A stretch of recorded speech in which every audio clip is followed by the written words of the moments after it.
आप सब मीडिया साथियों का हमारे कांग्रेस दफ्तर में बहुत बहुत स्वागत। आज की जो प्रेस कॉन्फ्रेंस है वो हमारे नीट, एक आप लोगों को पता होगा, एक एग्ज़ाम है जो एनटीए कराता है, उसको लेकर है। हमारे साथ एनएसवाई के हमारे राष्ट्रीय प्रभारी कन्हैया कुमार जी हमारे साथ हैं। और आप देखेंगे जो नेशनल टेस्टिंग एजेंसी थी उसका हम नया नाम देते हैं, वो नेशनल करप्शन एजेंसी बन चुकी है। बार बार जब नीट का एग्ज़ाम होता है तो नई नई चीज़ें निकल कर आती हैं। आपने देखा होगा अभी सीबीआई ने एक नई एफआईआर करी, महाराष्ट्र के अंदर कुछ गिरफ्तारियां हुई। हाँ, ये मानते हैं हम कि बेल दे दी गई, लेकिन जो आरोप लगे वो बार बार ये दिखाते हैं कि जो नीट का एग्ज़ाम कराने के पीछे जो एजेंसी है एनटीए, जो बार बार शक के घेरे में है। पिछले साल का आपको नीट का समय याद होगा कि हमने बड़े पैमाने पर बार बार नीट के एग्ज़ाम में जो धांधली थी उजागर करी थी। और एनटीए खाली नीट को लेकर नहीं, जो भी एग्ज़ाम कराती है, सीयूटी का आप लोगों के सामने उदाहरण कि किस तरीके से पूरा डाटा लीक होता है। एग्ज़ाम कंडक्ट होने के बाद बच्चों के पास फ़ोन कॉल्स जाते हैं, मैसेज जाते हैं। कुछ मेरे मीडिया साथी हैं, इनके जो परिजन हैं जिन्होंने एग्ज़ाम दिया हो नीट का या सीयूटी का, वो खुद समझ पाएंगे कि किस तरीके से उनके पास फ़ोन कॉल्स मैसेज जाते हैं बाद में। तो आप समझ सकते हैं कि एक बड़ा डाटा लीक भी एनटीए कराता है। और जो ये एफआईआर हुई, आप उसमें देखेंगे उसमें ओएमआर शीट की बात हुई। जिन लोगों ने पैसे दिए गए उनसे बार बार जो रैकेट हैं, जो कोचिंग एकेडमी के लोग भी कई बार देखने को मिलता है इसमें शामिल पाए जाते हैं। पहले पटना के अंदर भी कुछ गिरफ्तारियां हुई कि वो ओएमआर शीट को बदलने की बात करते हैं। तो सोचिए, जब ओएमआर शीट की सारी डिटेल उन माफियाओं के पास है जो पेपर लीक करवा रहे हैं, और नीट जैसे एग्जाम को आप सोचेंगे, मैं बात बार बार बोलता हूं, नीट कोई नॉर्मल एग्जाम नहीं है। नीट के एग्जाम के बाद देश के डॉक्टर बनते हैं, देश की जो हमारी हेल्थ इंफ्रास्ट्रक्चर है उसकी बैकबोन है। पता लगेगा आने वाले समय पर जब बीजेपी के नेता अस्पताल में एडमिट होंगे। मैं ये नहीं चाहता वो एडमिट हो, मैं उनकी अच्छी लंबी आयु की, अच्छी स्वस्थ की तो बीजेपी नेताओं की कामना करता हूं, लेकिन जब अस्पताल में एडमिट होंगे कहीं वो डॉक्टर का बैच ना पूछने लग जाए कि 2024 वाले बैच के डॉक्टर हैं, 2025 वाले बैच के डॉक्टर हैं, तो वो इलाज कराने में खुद संकोच करेंगे। जब इस तरीके से नीट की धांधली होगी तो किस तरीके के बच्चे आएंगे। और जो बच्चे डिजर्विंग थे, जो बच्चे मेहनत कर कर एग्जाम देते हैं, उनको फिर बहुत दर्द महसूस होता है जब इस तरीके की खबरें अखबार में छपती हैं कि इस बार भी जो नीट का एग्जाम हुआ वो बहुत बड़े शक के घेरे में कुछ गिरफ्तारियां हुई।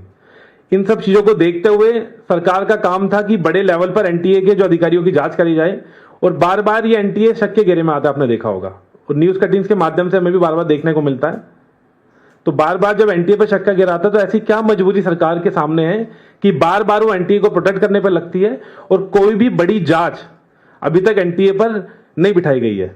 और ये हर साल का एक कॉमन तरीका हो गया कि एफआईआर होती है, एफआईआर के बाद लीली पोती करी जाती है और उस मुद्दे को डिलीट करा जाता है।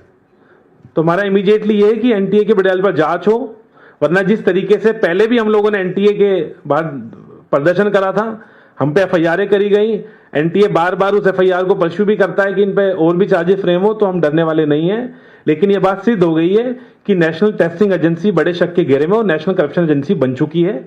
तो तुरंत या तो इसको डिलीट करी जाए या बड़े लेवल पर इसकी जांच करी जाए।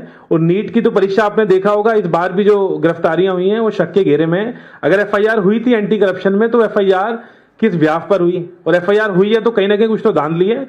और ये जो ओएमआर शीट का खेल है, ये खेल बहुत अच्छे से समझ आ रहा है। तो मैं इसके बाद संक्षेप में हमारे जो प्रभारी हैं कन्हैया कुमार जी, वो भी अपनी बात रखेंगे।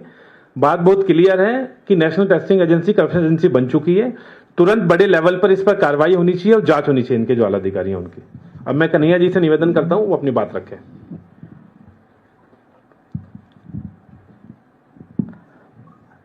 मीडिया के साथियों, जैसा कि हमारे राष्ट्रीय अध्यक्ष जी ने आपको बताया कि एक बार फिर नीट के एग्ज़ाम पर, उसकी ट्रांसपेरेंसी पर और इसको कंडक्ट कराने वाली एजेंसी एनटीए पर प्रश्न चिन्ह खड़ा हुआ है। और ये प्रश्न हम नहीं उठा रहे हैं, ये प्रश्न सीबीआई के एफआईआर से उठा है। सीबीआई ने महाराष्ट्र में एक एफआईआर लॉन्च किया, उसमें 2 लोगों की गिरफ्तारी हुई, 3 लोग एब्सकॉन्डिंग हैं। जिन 2 लोगों की गिरफ्तारी हुई उनको बेल मिल चुका है, और ये गिरफ्तारियां एंटी करप्शन एक्ट के तहत किया गया है। अब इससे 3 महत्वपूर्ण सवाल उत्पन्न होते हैं। पहला, कि सीबीआई कह रही है कि इसमें एनटीए के कोई अधिकारी के संलिप्त होने की कोई संभावना नहीं है। प्रश्न यह है कि अगर कोई सरकारी अधिकारी संलिप्त नहीं है तो एंटी करप्शन के तहत एफआईआर क्यों किया गया है? अगर ये इंडिविजुअल क्राइम है तो फिर एंटी करप्शन एक्ट को क्यों इन्वोक किया गया है, उसका इस्तेमाल क्यों किया गया है? दूसरा, जब 3 लोग एब्सकॉन्डिंग हैं तो 2 लोगों को बेल कैसे मिल गई? और तीसरा कि जिस तरीके का डिटेल्स स्टूडेंट के पेरेंट्स ने दिया है, जो मीडिया रिपोर्ट में आई है, क्या ये संभव है कि बिना किसी बड़े अधिकारी की संलिप्तता का इतना बड़ा गड़बड़ी जो है एग्जाम के अंदर हो? यह जो पूरा का पूरा परिस्थिति है उसमें देशवासियों को ये सोचने की ज़रूरत है। अभिभावक बड़ी मुश्किल से अपना पेट काट करके अपने बच्चों को इस उम्मीद में पढ़ाते हैं कि एक दिन वो बच्चे अपनी प्रतिभा के दम पर सही जगह सही स्थान प्राप्त करके उनका और अपने परिवार का और अपने जीवन का भला करेंगे। लेकिन नतीजा क्या है? नतीजा ये है कि एक तरफ प्रधानमंत्री परीक्षा पर चर्चा करते हैं और देश की शायद ही कोई ऐसी परीक्षा हो जिस पर कोई प्रश्न चिन्ह नहीं खड़ा होता हो। कोई साल ऐसा नहीं बीतता है, कोई राज्य ऐसा नहीं है जहां पर प्रश्न पत्र लीक नहीं हो रहे हैं। सवाल ये है कि इस सरकार की प्राथमिकता क्या है? इस सरकार की प्राथमिकता केवल और केवल वीडियो बनाने की है। चाहे वो परीक्षा के नाम पे वीडियो बनाएं, चाहे कोई दुर्घटना हो जाए तब वीडियो बनाएं, उनको बस रील बनाने से मतलब है।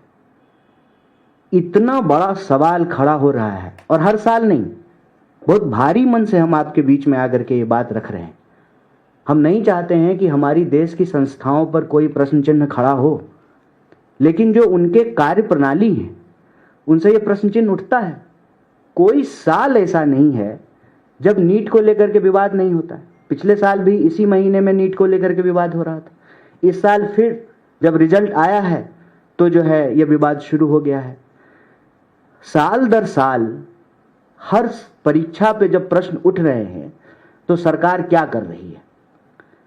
क्या प्रधानमंत्री की प्राथमिकता सिर्फ चर्चा करने की है या इस देश में परीक्षाएं ट्रांसपेरेंट तरीके से हों और विद्यार्थियों के मन में और उनके अभिभावकों के मन में कोई शक नहीं हो? अब बताइए, देश भर के विद्यार्थी और अभिभावक क्या सोचेंगे? उनके मन में ये आएगा ना कि क्या पता हमारा भी ओएमआर सीट बदल दिया गया, क्या पता हमारी सीट किसी और को बेच दी गई हो।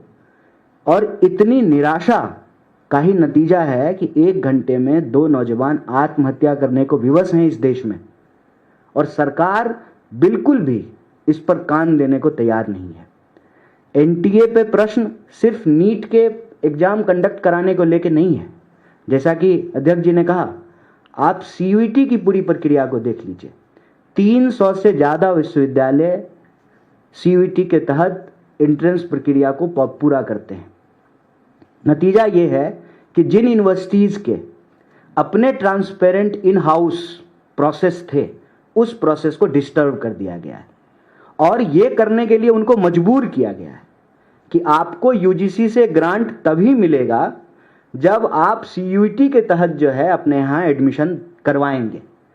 और दिल्ली विश्वविद्यालय जैसे प्रतिष्ठित विश्वविद्यालय को इससे समस्या ये हो रही है कि अभी कल एग्ज़ाम ख़त्म हुआ है और फिर जो है जुलाई में नया सेशन शुरू हो जाएगा।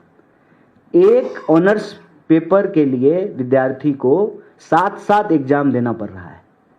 जो एग्ज़ाम दिल्ली यूनिवर्सिटी का मई में कंडक्ट हो जाता था, कंप्लीट हो जाता था, इस जून की तपती गर्मी में जो है उनको एग्ज़ाम देना पड़ रहा है। और आप एग्जामिनेशन हॉल की स्थिति जा कर के देख लीजिए, पंखा नहीं है, कूलर नहीं है, एग्ज़ाम देते देते विद्यार्थी बेहोश हो रहे हैं, फेंट हो रहे हैं। तो प्रश्न ये उठता है कि आपसे ना यूनिवर्सिटी चल रही है, ना जो है आप ट्रांसपेरेंट तरीके से एग्ज़ाम ले रहे हैं, ना आप लोगों को रोजगार दे पा रहे हैं, ना जो है क्लासरूम में शिक्षक बहाल किए जा रहे हैं। FYUP 4 year undergraduate programme जो है वो लागू हो गया, नए इनटेक हो गए, टीचर तो नहीं बढ़ाया गया, उल्टे जो तय सीटें थी डायरेक्ट प्रोफेसर की, असिस्टेंट प्रोफेसर की, उसको समाप्त कर दिया गया। तो जब देश की शिक्षा व्यवस्था की ये हालत हो, लगातार एजुकेशन बजट को कम किया जा रहा हो, एक भी परीक्षा जो है सही तरीके से कंडक्ट नहीं किया जा रहा हो, विश्वविद्यालयों की हालत खराब हो, तो जब क्लासरूम में टीचर नहीं है तो कैसे विश्वगुरु बनेंगे? रील बना करके, टिकटॉक पे वीडियो बना करके कैसे बनेंगे विश्वगुरु?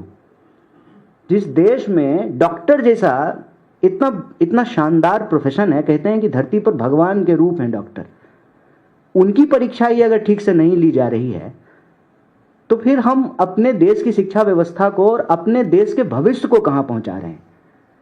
अगर हम सही तरीके से लोगों को पढ़ाएंगे नहीं, हमारे विश्वविद्यालय अच्छे नहीं होंगे, परीक्षाएं समय पे नहीं होगी, परीक्षाएं पारदर्शी तरीके से नहीं होगी, परीक्षा कंडक्ट कराने वाली एजेंसियों के ऊपर सवाल खड़े होंगे, और एक एजेंसी के खिलाफ दूसरे एजेंसी ने एफआईआर किया है, कांग्रेस पार्टी ने एफआईआर नहीं किया है, सीबीआई ने एफआईआर किया, और जो एफआईआर की कॉपी है उस एफआईआर की कॉपी से ही लिपापोती की बू आती है। आप एंटी करप्शन एक्ट के तहत जो है आप एफआईआर कर रहे हैं, 3 लोग एब्सकॉन्डिंग हैं, तब जो है 2 लोग अरेस्ट किए गए, उनको जो है बेल मिल जाता है, और फिर क्लेरिफिकेशन आता है सीबीआई का कि इसमें एनटीए का कोई अधिकारी इन्वॉल्व नहीं है। एनटीए का कोई अधिकारी इन्वॉल्व नहीं है तो वो जो करप्शन करने वाले लोग हैं, क्या उनको सपना आया था ओएमआर सीट का? कैसे जो है उनको ये इंपॉर्टेंट इंफॉर्मेशन मिलती है? सीयूटी का एग्जाम होता है, सारा डेटा जो है स्टूडेंट्स जो उसमें अपियर हुए हैं वो प्राइवेट कॉलेजेस के पास है। एक बार एग्जाम कंडक्ट हो जाएगा, रिजल्ट आ जाएगा, सबके घर पे जो है, सबके अभिभावकों के घर पे फोन आने शुरू होते हैं कि आ जाइए आप हमारे यहाँ एडमिशन ले लीजिए। जानबूझ करके जो पब्लिक फंडेड यूनिवर्सिटीज हैं उसके एडमिशन की प्रक्रिया को लेट कर दिया जाता है कि पहले प्राइवेट कॉलेज जो हैं उनके सीटें भर जाएं, फिर जो है पब्लिक फंडेड इंस्टीट्यूट में जो है एडमिशन प्रक्रिया शुरू होगी। तो ये एक बहुत बड़ा सवाल है। शिक्षा हमारी प्राथमिकता है और किसी भी देश के लिए शिक्षा प्राथमिकता होनी चाहिए। बिना शिक्षा का कोई देश आगे नहीं बढ़ सकता है। बिना क्लासरूम में टीचर के कोई देश विश्वगुरु नहीं बन सकता है। बिना अच्छे डॉक्टरों के हमारी हेल्थ व्यवस्था जो है वो ठीक नहीं हो सकती है। ये सारे गंभीर विषय हैं जिसको लेकर के हम आज ये प्रेस वार्ता कर रहे हैं, और मुझे पूरी उम्मीद है अपने देश की मीडिया से, आप लोकतंत्र के प्रहरी हैं, आप इस गंभीर विषय को जरूर उठाएंगे, और जो प्रश्न चिन्ह सीबीआई के एफआईआर से पैदा हुआ है वो आप हमारी बात को सरकार तक लेकर जाएंगे। बहुत बहुत धन्यवाद।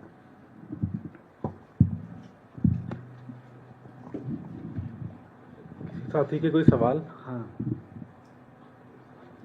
इससे पहले भी आपने प्रेस कॉन्फ्रेंस की है ऐसे मसले को लेकर, जो पेपर लीक का मसला हो, चाहे तमाम हो, चाहे बिहार का मसला हो, चाहे कहीं और का। लगता नहीं कि सड़क पर उतरने की जरूरत है ऐसे मुद्दों को लेकर, क्योंकि अब बहुत दिन हो गया, एक नहीं कई एक मामले आ गए, अब सिर्फ मुद्दा उठाने से काम नहीं बन रहा, लगातार लीकेज हो ही रहा है। आप कह रहे हैं सीबीआई उनकी एजेंसी वो भी लिपापोती कर रही है, तो है क्या ऑप्शन आपके पास, क्या है? बिल्कुल ठीक बात है। सड़क पे उतरने की ज़रूरत है और ये ज़रूरत महसूस करके हम सड़क पे उतर भी रहे हैं। पिछली बार जब नीट की परीक्षा में धांधली हुई, अरेस्टिंग हुई, लीक का मामला आया, तो एनएसयूआई जो है पूरे देश में इस मामले को उठाई, और जो है हमारे जो कार्यकर्ता हैं, नेता हैं, राष्ट्रीय अध्यक्ष पे भी जो है एफआईआर हुआ, तालाबंदी तक की गई जो है उनके ऑफिस पे। तो सड़क पे उतरने की ज़रूरत है। साथ ही साथ हम अपनी बात को इस देश के आम लोगों तक भी पहुंचाना चाहते हैं कि आप अपने आप को मत कोसिए। ये गलती अगर किसी और की है उसकी सजा आप अपने आप को मत दीजिए। अगर सरकार की प्राथमिकता सिर्फ चुनाव जीतने की है तो मैं कहता हूं कि अगर आप बेकारी से परेशान हैं, महंगाई से परेशान हैं, प्रश्न पत्र लीक होने से परेशान हैं, तो आपको ये जो चाहते हैं इनके खेल में इनको हराना पड़ेगा, और ये चाहते हैं किसी भी तरह से चुनाव जीतना। आप एक बार इनको चुनाव हराना शुरू कर दीजिए, अपने आप जो है इनकी दवाई हो जाएगी। अभी आपने बिहार का मामला देखा होगा कि जिनका काम है एग्जाम लेना और नौकरी देना, वो खुद ही एग्जाम दे रहे हैं और नौकरी ले रहे हैं। आपने देखा? तो कहते हैं कहाँ तो तय था चिरागा हर एक घर के लिए, कहाँ चिराग मयस्सर नहीं शहर के लिए। जहां बेरोजगारी इतनी ज्यादा हो वहां मंत्री खुद ही प्रोफेसर बन रहे हैं, और सिर्फ मंत्री नहीं बन रहे हैं, बेटा बेटी दामाद सब बन रहा है, साला साली। तो यही चल रहा है ना कि नेता हो रहे हैं माला माल और देश के लोग हैं बेहाल। ये कितना बड़ा प्रश्न है, आप सोचिए। कोई ऐसा आयोग नहीं है जो सारा आयोग जो है ना, कोई दामाद आयोग है, कोई बेटी आयोग है, कोई बेटा आयोग है, वो सब चल रहा है। और ये किसी एक राज्य का मामला नहीं है, चाहे केंद्र सरकार के अधीन आने वाली प्रक्रियाएं हो या राज्य के अधीन आने वाली प्रक्रियाएं, सब धन जो है इन्होंने 22 पसेरी कर दिया है, यही चल रहा है। तो मैं बिल्कुल इस बात से सहमत हूं कि उठाना चाहिए मुद्दे को, और हम उठा भी रहे हैं, और उसी का नतीजा है कि कोई ऐसा राज्य नहीं है। अभी राजस्थान में NSY के स्टूडेंट्स के ऊपर FIR हुआ, स्टूडेंट लीडर पे FIR हुआ, अरेस्टिंग हुई, फिर जो है कोर्ट से जो है जमानत मिला। अभी बिहार में जो अभी NSY के पटना यूनिवर्सिटी के जो इलेक्शन में कैंडिडेट थे, उनके ऊपर FIR हुआ, अरेस्टिंग हुई। तो कोई ऐसा जिला नहीं है, कोई ऐसा राज्य नहीं है जहां NSY इन मुद्दों को उठा नहीं रही है और NSY के ऊपर कार्रवाई नहीं हो रही है। बिल्कुल लड़ने की ज़रूरत है, साथ ही साथ इस लड़ाई में देशवासियों को भी शामिल होने की ज़रूरत है, और उन तक यह आवाज़ पहुंचाने के लिए ये मुद्दा हम आपके बीच रख रहे हैं। कन्हैया जी, आपने कई बार इस मुद्दे को उठाया, पिछले साल भी आप लोगों ने प्रोटेस्ट किया था, कई जांच की जो है एनटीए को लेकर मांग की थी, क्योंकि आगामी दिनों में बिहार के विधानसभा चुनाव भी हैं। क्या कांग्रेस पार्टी अब रूपरेखा चेंज करेगी इन तमाम मुद्दों को लेकर, क्योंकि आप लोग प्रोटेस्ट तो कर रहे हैं लेकिन सरकार कहीं ना कहीं अभी भी कोई कार्रवाई नहीं कर रही। इसके अलावा आप लोग किस तरह से इन मुद्दों को उठाएंगे और बिहार विधानसभा चुनाव में क्या रूपरेखा रहेगी इसको लेकर? देखिए, सबसे पहले तो क्या करेंगे ये तो बाद का विषय है, क्या किया है उसके बारे में हम एक बात आपको बता दें। पेपर लीक का मामला जब राजस्थान में हमारी सरकार थी आया, तो बहुत ही स्ट्रिक्ट एक्शन लिया गया, तो हमारी सरकार चली गई।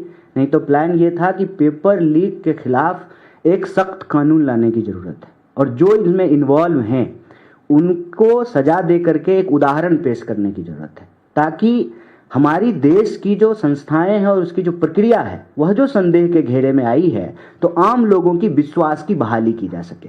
उसके बाद तेलंगाना में जब चुनाव हो रहे थे तो पेपर लीक एक हमारा बहुत बड़ा मुद्दा था। नौकरी देना और नौकरी देने वाले एग्जाम को सही तरीके से कंडक्ट कराना, और आप देखिए कि वहाँ पे जो है कैलेंडर बाकायदा जारी किया गया है, और पेपर लीक करने वालों के खिलाफ जो है एक सख्त कानून बनाया गया है। तो जो किया है वो उससे ये प्रेसिडेंस सेट होता है कि हमारी सरकार जहाँ भी आएगी इस देश में नौकरी देना, आम लोगों को अच्छी शिक्षा देना। आप यूनिवर्सिटी के और हॉस्टलों की हालत जा कर के देखिए, पिछली बार भी हमने ये विषय आपके सामने रखा था कि जो वेलफेयर हॉस्टल हैं, उस वेलफेयर हॉस्टल में जो पानी आता है वो धोने लायक नहीं है, पीने का तो छोड़ दीजिए। पानी की जो गुणवत्ता है, जिस कंडीशन में वहाँ स्टूडेंट रह रहे हैं, जिस तरीके का उनको खाना मिल रहा है, कहते हैं डिजिटल इंडिया। देख लीजिए जाकर के कि हॉस्टलों में कितना जो है वाईफाई दिया गया है, कितना जो है उनको फ्री इंटरनेट की व्यवस्था दी गई है। तो मतलब मंत्री जी लोग जो है रील बना रहे हैं 5G पे धनाधन, और विद्यार्थियों को पढ़ने के लिए, प्रश्न पत्र डाउनलोड करने के लिए, ऑनलाइन एग्जाम देने के लिए उनको कनेक्टिविटी नहीं मिल रही है, उनको इंटरनेट नहीं मिल रहा है। तो ये विषय हमारी प्राथमिकता है, और बिहार में भी हम लगातार हर हॉस्टल में जा रहे हैं। अभी सरकार जो है हमारे हॉस्टल प्रोग्राम के बाद जो नया सर्कुलर जारी की है बिहार में। तो बोलना ज़रूरी है, लड़ना ज़रूरी है, विपक्ष के नाते इन मुद्दों को उठाना ज़रूरी है, क्योंकि विपक्ष अगर सही तरीके से इन मुद्दों को नहीं उठाएगा तो सत्ता को तानाशाही में बदलने में ज़्यादा वक्त नहीं लगेगा। कन्हैया, एक सवाल दूसरे विषय पर है लेकिन धांधली से ही जुड़ा हुआ है। विपक्षी पार्टियां लगातार चुनाव में वोटिंग को लेकर धांधली की बात कहती रही है कि मशीन के जरिए ये लोग जीत रहे हैं। बॉम्बे हाई कोर्ट ने एक याचिका को खारिज कर दी है जिसमें ये कहा गया था कि राज्य विधानसभा चुनाव को रद्द घोषित किया जाए क्योंकि कई बूथों पर फर्जी वोटिंग की गई, और ये कहकर मुंबई हाई कोर्ट ने इस याचिका को खारिज की है कि ऐसी कोई जानकारी या ऐसा कोई प्रूफ हमारे सामने नहीं आया है। देखिए, एक ना बड़ा मजेदार चीज हो रहा है इस देश में। चोट लगे तुझको तो दर्द मुझे होता है। प्रश्न पूछिए ईडी पे, जवाब बीजेपी से आएगी।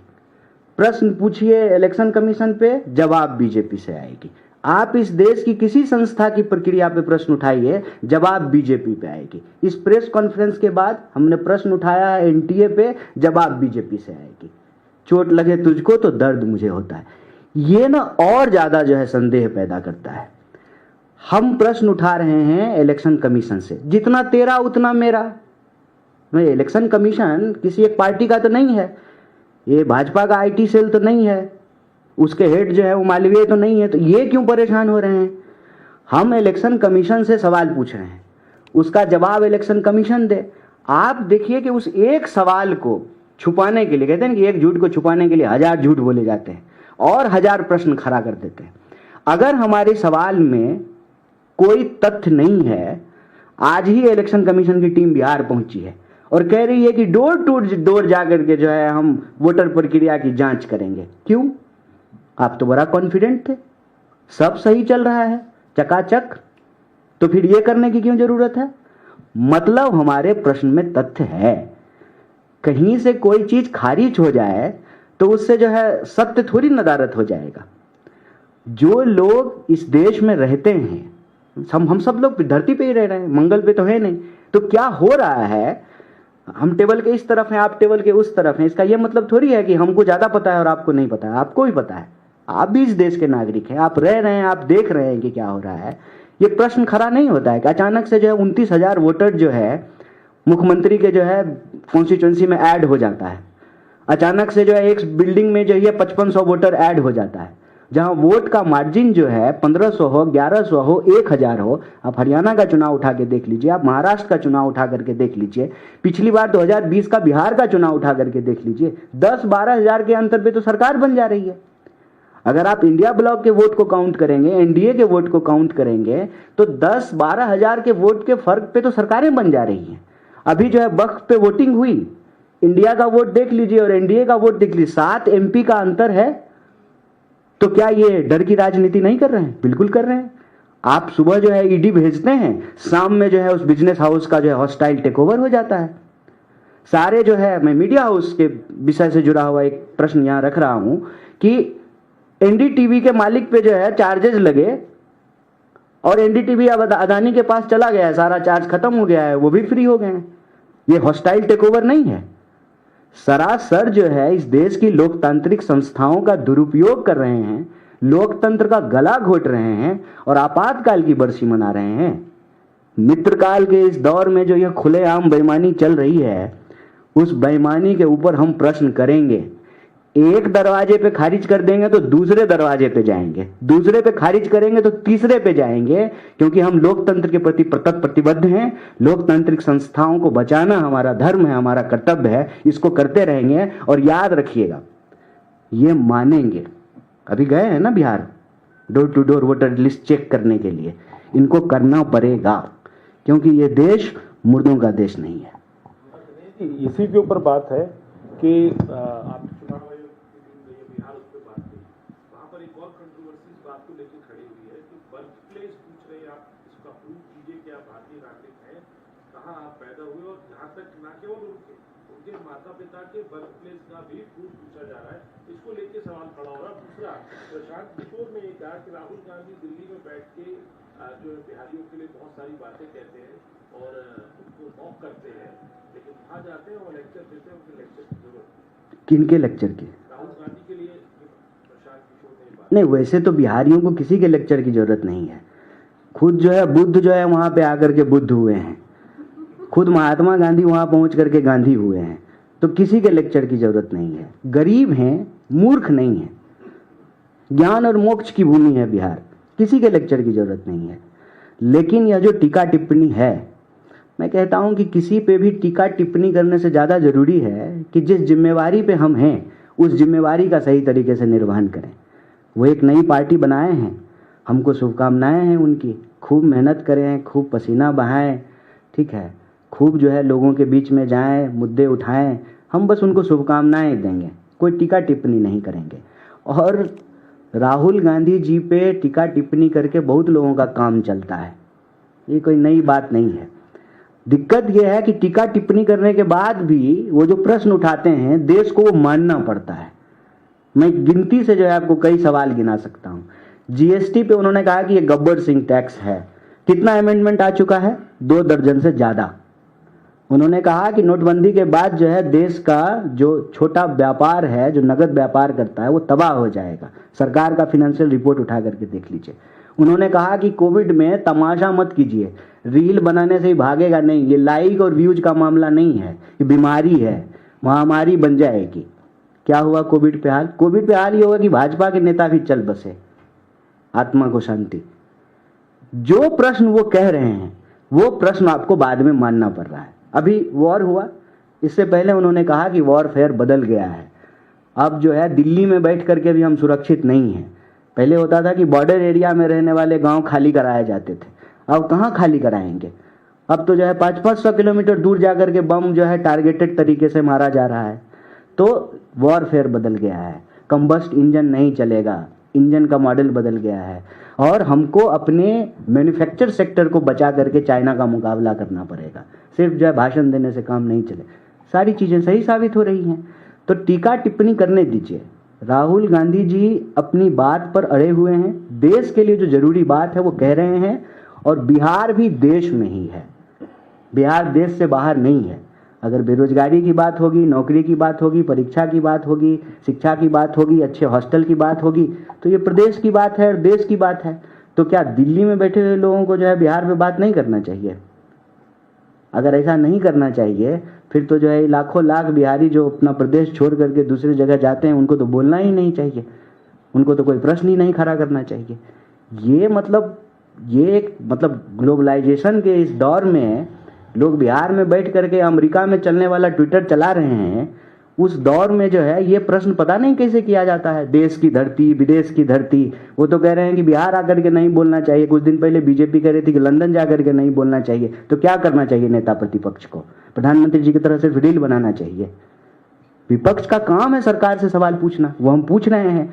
आप भी अगर विपक्ष में हैं, अगर आपका क्लेम है कि आप विपक्ष में हैं, अगर कोई सेटिंग नहीं है तो आप भी प्रश्न पूछिए सरकार से, क्या दिक्कत है? कन्हैया जी आपने वॉर की बात की तो एक छोटा सा सवाल है कि बिलावल भुट्टो ने धमकी दी है कि अगर सिंधु जल समझौता बहाल नहीं हुआ तो भारत पर अटैक करना चाहिए पाकिस्तान। कौन बिलावल भुट्टो? पाकिस्तान के जो है बिलावल भुट्टो होगा, वो भी कोई दामाद बेटा, वहां भी आयोग चलता है, दामाद आयोग बेटा आयोग, क्या उस सब पे बात करना है? हम 140 करोड़ लोगों के देश में हैं, हमको जो है उसकी बात सुनने की जरूरत है। कहते हैं ना कि वो अपना देख ले, शेख अपनी अपनी देख। वो हमारे बारे में बात करने वाला कौन होता है भाई? कौन है वो? क्यों उसको हम इंटरटेन करेंगे? कन्हैया जी, आज संघाई में एससीओ कॉपरेशन में डिफेंस मिनिस्टर राजनाथ सिंह गए हैं और उन्होंने डॉक्यूमेंट साइन करने से मना कर दिया क्योंकि जो बाकी कंट्रीज थे उन्होंने एक स्ट्रॉन्ग स्टैंड नहीं लिया पाकिस्तान के खिलाफ, तो इसलिए उन्होंने डॉक्यूमेंट साइन नहीं किया। अच्छा किया। अगर ऐसी हरकत रहे तो मीटिंग में भी नहीं जाना चाहिए। मैं कहता हूं भारत एक संप्रभु राष्ट्र है, हमको किसी की पंचायती की क्या जरूरत है? मैं तो कहता हूं कि जो है इतना ही स्ट्रॉन्ग स्टेटमेंट ट्रंप के खिलाफ भी बोलना चाहिए। काहे घबरा रहे हैं मालूम नहीं कि कोई हमारा घर थोड़ी चला रहा है।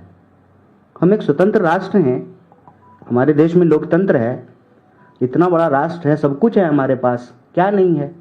क्यों हम किसी की दादागिरी सुनेंगे? हम कहते हैं कि ऐसा बिहेव करे तो किसी के मीटिंग में भी जाने की जरूरत नहीं है। बंद कीजिए जो है अपने बाजार को उनके लिए, 1 मिनट में सीधा हो जाएंगे। 140 करोड़ लोगों का देश जिसके पास इतना बड़ा मार्केट हो, कोई हमको आंख नहीं दिखा सकता है। इसके लिए एक्चुअली आत्मविश्वास होने की जरूरत है, वो ये लैक करते हैं। अगर यह सरकार अपने आप पे भरोसा करे, देश के लोगों पे भरोसा करे, देश की विपक्ष पे भरोसा करे और देश की जो ताकत है, जो शक्ति है, उस पे भरोसा करे, मतलब किसी के सामने झुकने की जरूरत नहीं है। क्यों झुकेंगे किसी के सामने? और हमारा झुकने का इतिहास भी नहीं रहा है। हम ना किसी को छेड़ते हैं और ना कोई हमको छेड़ेगा तो उसको बर्दाश्त करेंगे। यही भारतीय एटीट्यूड है और यही भारतीय परंपरा और यही भारतीय संस्कृति है। हम आपको परेशान नहीं करेंगे, लेकिन आप हमको परेशान करेंगे तो हम आपके सामने झुकेंगे भी नहीं। यही स्वाभिमान है।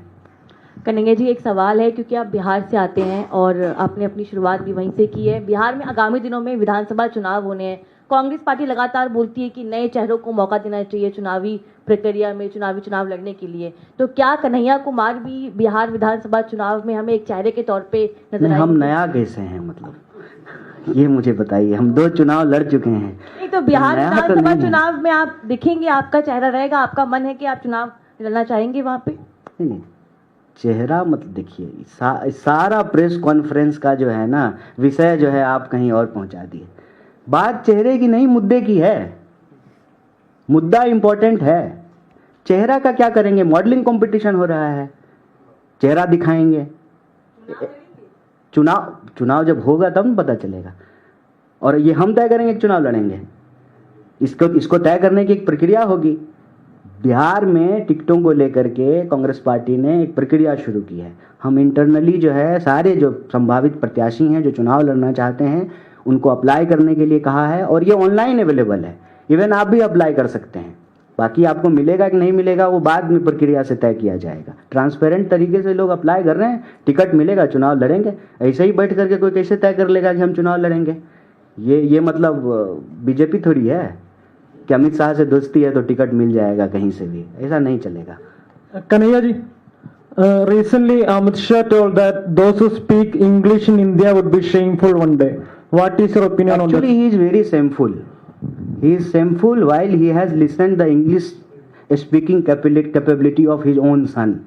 Have you listened it? जैसा कि अंग्रेजी आपने सुनी है, पढ़ के भी नहीं पढ़ पा रहा था। तो वो देश को ना अपने बच्चे जैसा ही बनाना चाहते हैं, इसीलिए उनको शर्म आ रही है। मैं थ्रू आउट हिंदी मीडियम में पढ़ा हूँ, मुझे बिल्कुल शर्म नहीं आती है। अंग्रेजी आज की ज़रूरत है। अंग्रेजी आज आपको ग्लोबल मार्केट में कैपेबल बनाता है, आपको नौकरियां मिलती हैं।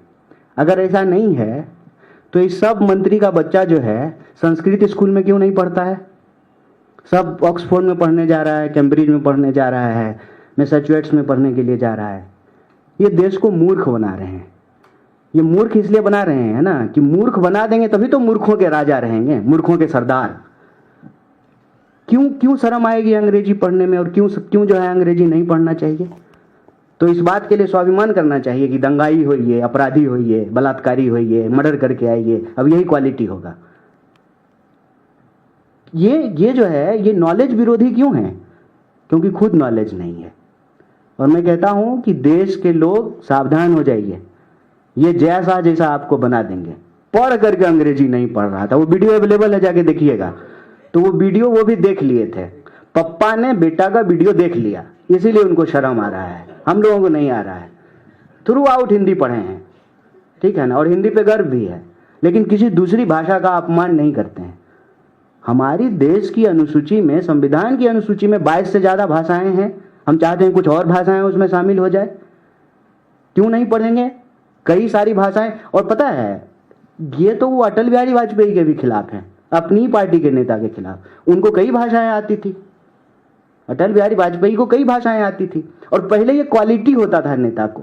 अरे जानते हो ये 7 भाषा जानते हैं, ये 8 भाषा जानते हैं। अब क्वालिटी क्या है? दंगा करा सकते हो, हिंदू मुसलमान करा सकते हो, चोरी बेईमानी आता है।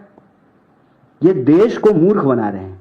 बिल्कुल अंग्रेजी पढ़िए। मैं हिंदी मीडियम पढ़ करके आया हूँ, मुझे पता है कि कितनी तकलीफ होती है, बहुत मेहनत करनी पड़ती है। आजकल जो साथ में लोग मोबाइल जैसे लेके घूमते हैं ना, हम लोग पॉकेट डिक्शनरी लेके घूमते थे। सामने से कोई अंग्रेजी बोलता था, कहते 1 मिनट रुको, पहले डिक्शनरी निकालते थे, फिर देखते थे, फिर आगे कॉन्वर्सेशन कंटिन्यू करते थे। बचपन से अंग्रेजी पढ़नी चाहिए, सबको अंग्रेजी पढ़नी चाहिए। और ये सब नेता अपने बच्चों को अंग्रेजी पढ़ाता है, कोई संस्कृत स्कूल नहीं भेजता है। इनकी चाल में नहीं फंसना है। हिंदी का सम्मान करना है, हिंदी हमारी भाषा है, उसका हमेशा सम्मान करेंगे, लेकिन दूसरी किसी भी भाषा का अपमान नहीं करेंगे। और आज की तारीख में अंग्रेजी पढ़ेंगे तो ग्लोबल मार्केट में कैपेबल रहेंगे। ये जॉब ओरिएंटेड भाषा है। मेरे ख्याल से हो गया, थैंक यू। अंग्रेजी